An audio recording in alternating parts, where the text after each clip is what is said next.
Assalamualaikum warahmatullahi wabarakatuh. Alhamdulillahirabbil alamin wa bihi nasta'inu 'ala umuri dunya waddin. Wassalatu wassalamu ala asyrofil anbiya'i wal mursalin wa ala alihi wa ashabihi ajma'in, amma ba'du. Yang kami hormati dan muliakan Allah, tentunya kepada bapak-bapak dan ibu-ibu, para tokoh, alim ulama, tokoh masyarakat yang hadir pada malam hari ini.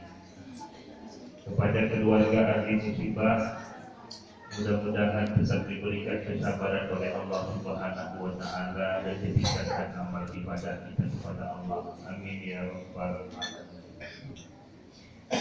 Pertama sekali, marilah sama-sama kita memperbanyak syukur atas segala limpahan nikmat yang Allah berikan kepada kita, sehingga malam hari ini terhitung-hitung malam yang ketiga harinya sesudah berpulangnya ke rahmatullah almarhum Abangga Muhammad Muslim bin Muhammad Yunus. Kita kembali dapat bersaksian dalam rangka menghibur, menyabarkan keluarga ahli musibah dengan membacakan, mengiringi kalimat-kalimat thayyibah dirangkum dalam Muhammadiyah, tahlil, kemudian ditutup tadi dengan doa. Mudah-mudahan yang sudah kita aminkan tadi kesemuanya dijabah oleh Allah Subhanahu wa Ta'ala.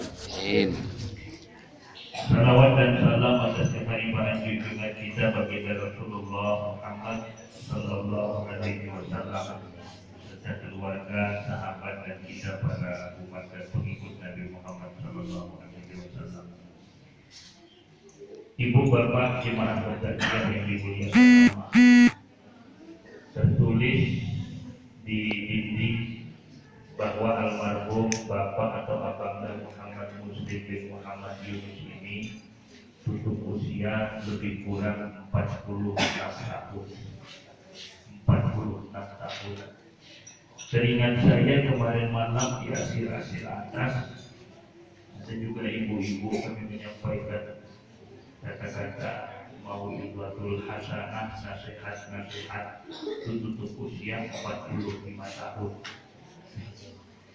Kalau kita bandingkan dengan usia orang yang meninggal 25-30 tahun misalnya, usia 46 ini tergolong panjang.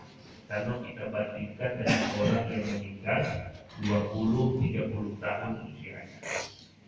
Tapi kalau kita naikkan ke atas, seperti tadi kita melaksanakan fardu kifayah, ibunda kandung dari Bapak Imam Kampung Kala Pemilih, Ibu Siti Hawa binti Adam kalau tidak silap saya, tutup usia 77 tahun. Dibandingkan pula almarhum Abangga Muhammad Muslim bin Muhammad Yunus ini dengan yang 77 tahun, tentunya lebih pendek. Bercerita tentang usia biologis hidup kita di dunia, panjang pendek untuk usia, memang rata-rata umat Muhammad hari ini jarang di atas 80 tahun. Jarang sekali. Pendek. Jadi kalaupun kita pendek usia selama hidup, saya hanya ingin menyampaikan apa pernah disampaikan oleh Buya Angka Haji Abdul Malik Karim Amrullah. Kalaupun nanti kita meninggal usia 50 tahunkah, 60 tahunkah, 70 tahunkah secara biologis usia di dunia, ada cara sebenarnya memanjangkan umur kita pada hidup yang kedua. Apa maksudnya Pak Ustaz? Hidup pada umur yang kedua. Maksudnya begini. Kalaupun nanti kita meninggal dunia seperti almarhum Bapak Muhammad Muslim bin Muhammad Yunus 46 tahun, masuk kita dilaksanakan fardu kifayah kita, dimandikan, dikafani, disolatkan, dilaksanakan fardu kifayah yang keempat, dikuburkan kita. Tahun-tahun berikutnya orang masih ingat kita. Itu yang dimaksud panjang umur pada hidup yang kedua. Jadi bincang-bincang saya sudah fardu kifayah dari luhur almarhumah ibu bapak imam tadi dengan bapak Irfan. Teringat saya bapak Muhammad Muslim ini sama-sama dengan saya hijrah dari Medan. Dulu waktu kami dulu anggota RGM di dusun Kalapasir, ketika dulu ada dana dari pemerintah, ada pembangunan rapat beton, drenase, dulu termasuk almarhum ini yang merancang gambar kan tersebut. Ternyata sebutan kebaikan itu yang dimaksud Buya Hamka itu panjang umur pada hidup yang kedua. Panjang umur kita pada hidup yang lebih spesifik lagi, bagaimana cara memanjangkan umur kita pada hidup yang kedua? Dengan beramal soleh, dengan sedekah, dengan mewakafkan harta, tanah kalau ada rezeki. Bukan kebetulan nama bapak almarhum Muhammad Muslim itu Masjid Al Muslim kan? Masjid Al Muslim dulu tanahnya ada wakaf keluarga Muslim salah satunya. Mungkin penambahan ada swadaya masyarakat. Disebut orang. Bisa jadi almarhum itu sudah meninggal tahun 1998, tapi sampai hari ini disebut orang. Yang menasa Anur, yang wafat keluarga almarhum pula disebut panjang umur. Dan harapan kita ibu bapak yang dipanjangkan umur kita pada hidup yang kedua, kalau kita sudah meninggal maunya yang baik-baik. Maunya yang baik pak. Saya tengah awak pakai pola. Dulu di masjid itu yang sering jadi imam suaranya bagus, almarhum Polan. Dikenal orang. Jangan sampai nanti ketika kita sudah meninggal dunia, naik kita misalnya ke daerah Belanggelul, Labu sana, masuk kita di kebun-kebun pokak, ada orang nyebut untuk dikena sama makan. Dibegera ngeputus pokak. Saya berarti dikenal memang tidak. Ibu bapak yang dimuliakan Allah Subhanahu wa taala. Maka dalam ada namanya pepatah Arab ya. Pepatah Arab terkenal, Mesir terkenal. Ihfaz linafsika qabla mautin. Pelihara dirimu sebelum datang kematian. Itu tujuannya. Supaya orang senang ingat kalaupun tidak sudah meninggal. Ibu bapak keluarga ahli musibah yang dimuliakan oleh Allah Subhanahu wa taala. Jadi hari Kamis pagi almarhum ini tutup usia itu hari Rabu waktu asar atau sebelum dan sesudah asar beberapa menit. Dilaksanakan fardu kifayahnya itu hari Kamis. Waktu sesudah pelaksanaan sholat zuhur. Saya alhamdulillah bisa ikut melaksanakan waktu itu walaupun zuhurnya tidak sama-sama ikut berjamaah. Di media sosial salah satu WhatsApp Masjid Al Muslim dikirimlah berita Inna lillahi wa inna ilaihi raji'un. Telah berpulang ke rahmatullah adik abang anak kami Muhammad Muslim bin Muhammad Yunus, dan akan dilaksanakan fardu kifayahnya zuhur nanti, kata Bapak Irfan yang mengirim. Maka siogianya kita yang mendengar berita, membaca berita ketika ada saudara kita yang meninggal dunia, kita juga mengucap inna lillahi wa inna ilaihi raji'un.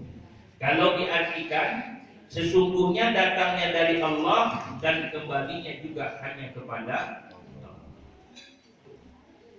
ini ayat.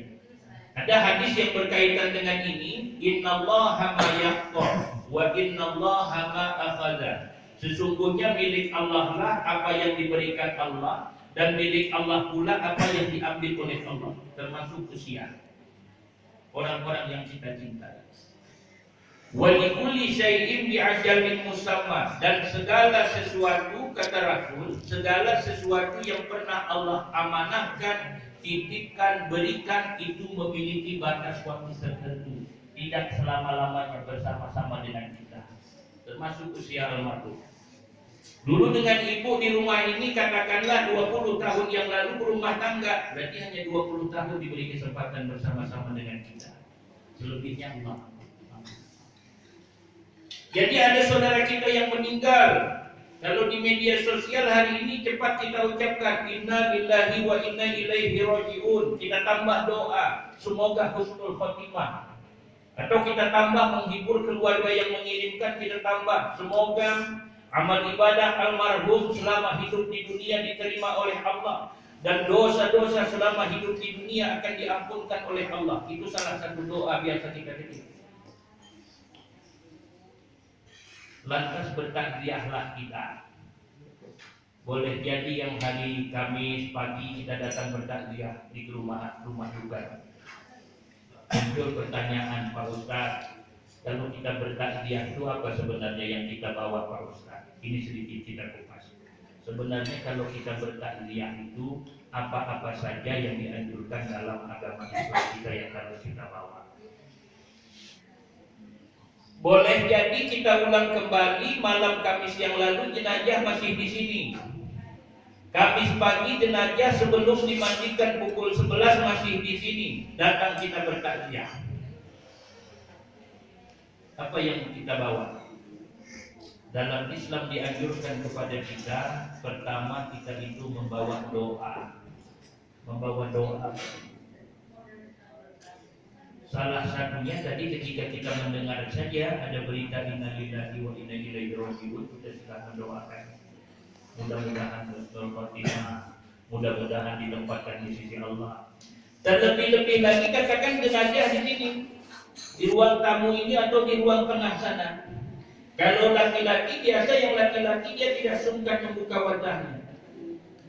Kain putih yang menutupi wajah jenazah kita buka. Di sanalah saatnya kita mendoakan. Minimal kita baca Allahumma nawwir lahu.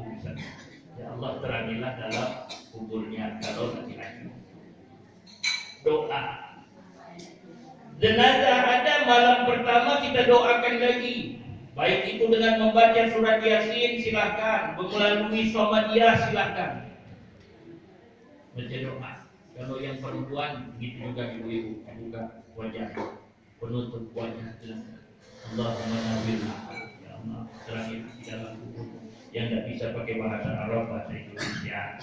Anak-anak tidak bisa bahasa Indonesia pakai bahasa kayu. Doakan. Ini yang pertama. Kemudian Pak Ustadz yang kedua, apalagi yang dibawa oleh orang yang bertakziah. Yang kedua dianjurkan kepada kita itu membawa kemaafan. Membawa kemaafan. Jadi belum lagi seperti Bapak bin Yusra tadi sebagai ujung lidah ahli musibah, almarhum 16 tahun tinggal di sini, mungkin ada perkataannya seperti Pak Irfan kemarin minta izin hari Kamis lalu memohon maaf. Belum lagi keluarga ahli musibah, ahli waris meminta maaf tentang kesalahan almarhum. Kita yang bertakziah lebih dulu dianjurkan memberi kemaafan.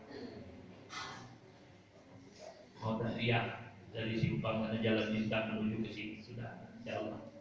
Mudah-mudahan kesalahanku kepada almarhum juga dimaafkannya dan diampunkan oleh Allah Subhanahu wa taala. Sebaliknya, kalaupun ada kesalahan almarhum kepada saya sudah aku maafkan. Belum lagi minta izin ketika akan dilaksanakan fardu kifayah yang ketiga. Jadi kalau kita bertakziah kita membawa kemaafan. Ibu bapak yang dimuliakan oleh Allah Subhanahu wa taala. Lantas yang ketiga apalagi yang dibawa oleh orang yang bertakziah. Sebagai ulang kaji kita, kalau kita bertakziah, yang ketiga itu sangat dianjurkan sekali kita membawa nasihat. Membawa nasihat. Ibu-ibu warga dusun Al-Muslim yang mungkin sepengajian jiran tetangga dengan ibu di rumah ini, istri dari almarhum Bapak Muhammad Muslim bin Muhammad Yunus, silahkan berikan nasihat kepada istri, kepada anak. Bisikan di telinga sebelah kanannya, di telinga sebelah kirinya. Kita boleh sayang kepada suami kita, ini kira-kira nasihat yang kita sampaikan. Kita bisikkan kepada istrinya, ibu-ibu yang sepengajian, entah kakaknya, adiknya, bisikan. Kita sayang kepada abang, kita sayang kepada suami kita, tapi ternyata Allah lebih sayang. Itu salah satu contoh memberikan nasihat. Dan malam hari ini, malam ketiga, diminta kepada kami mewakili jemaah-jemaah untuk sedikit menyampaikan nasihat, tausiah, mauidhatul hasanah, nasihat-nasihat yang baik khusus kepada keluarga ahli musibah secara umum, tembusannya kepada saya dan kita semua. Jadi yang ketiga yang dibawa oleh orang yang bertakziah adalah membawa nasihat. Kemudian yang keempat, yang terakhir, yang dibawa oleh orang yang bertakziah. Ini sebuah kajian yang dibawa oleh orang yang bertakziah. Yang keempat sebenarnya dianjurkan dalam Islam itu adalah membawa sedekah. Membawa sedekah. Biasanya di hari pertama, ketika jenazah masih sebujur kaku, belum lagi dilaksanakan fardu kifayah, di depan rumahkah, apakah di bawah teracak di depan sana, biasanya ada kursi, di atas kursi kadang-kadang ada baskom berisi beras. Kita akan mengisi sedekah. Itu dianjurkan. Kita yang datang memberikan sedekah. Ini mohon maaf Ibu Bapak, ada di beberapa daerah dulu kabarnya, mungkin di Gayo ini juga seperti itu, orang banyak bawa beras sedekah. 44 harinya satu kamar ukuran 4 x 4 sampai 40 sebulan berikutnya pun masih kurang. Hari ini sudah kurang, orang sudah dengan uang. Ada di beberapa daerah bertakziah itu apa yang dibawa ketika bertakziah ada seolah-olah sudah dikoordinir untuk membawa rantang berisi makanan, diatur. Ini hari pertama dusun ini bawa rantang. Nanti besok dusun ini. Itu silakan. Muncul pertanyaan Pak Ustaz, kami juga di malam ketiga, malam ketujuh kepingin juga bersedekah menyiapkan makanan, silakan. Diolah makanan beras-beras, sedekah-sedekah orang supaya rasanya sama, kemudian disedekahkan, silakan. Ada orang bertanya lagi, Pak Ustaz, ini yang meninggal ini adalah ayahnya, kami khawatir kita yang kami minum, kami makan ini berhubungan dengan memakan harta anak yatim. Itu perlu dijelaskan. Assalamualaikum warahmatullahi wabarakatuh oleh pembawa acara. Ibu bapak jemaah yang dimuliakan Allah, malam hari ini yang memimpin Muhammadiyah doa tentu si Polan, menyampaikan tausiah tentu si Anu. Sesudah itu kami mohon jangan nanti belanja pulang sudah menyampaikan tausiah. Ada sedikit sedekah yang disiapkan oleh keluarga ahli musibah. Perlu kami sampaikan ini tidak ada berkaitannya dengan memakan harta anak yatim. Ini mutlak sedekah dari paman, bibi lain sebagainya. Misalnya. Perlu disampaikan. Ibu bapak yang dimuliakan oleh Allah Subhanahu wa taala, mudah-mudahan apa yang kami sampaikan ini bermanfaat baik untuk kami dan kita semua yang hadir pada malam hari ini. Dan yang paling terpenting mudah-mudahan almarhum sebagaimana doa yang dipimpin oleh Bapak Imam Masjid Al-Muslim tadi yang sudah kita aminkan, semuanya akan diijabah oleh Allah Subhanahu wa taala. Dan keluarga di rumah ini mudah-mudahan tetap diberikan kesabaran serta ditingkatkan amal ibadahnya. Amin ya rabbal alamin. Billahi taufiq wal hidayah. Assalamualaikum warahmatullahi wabarakatuh.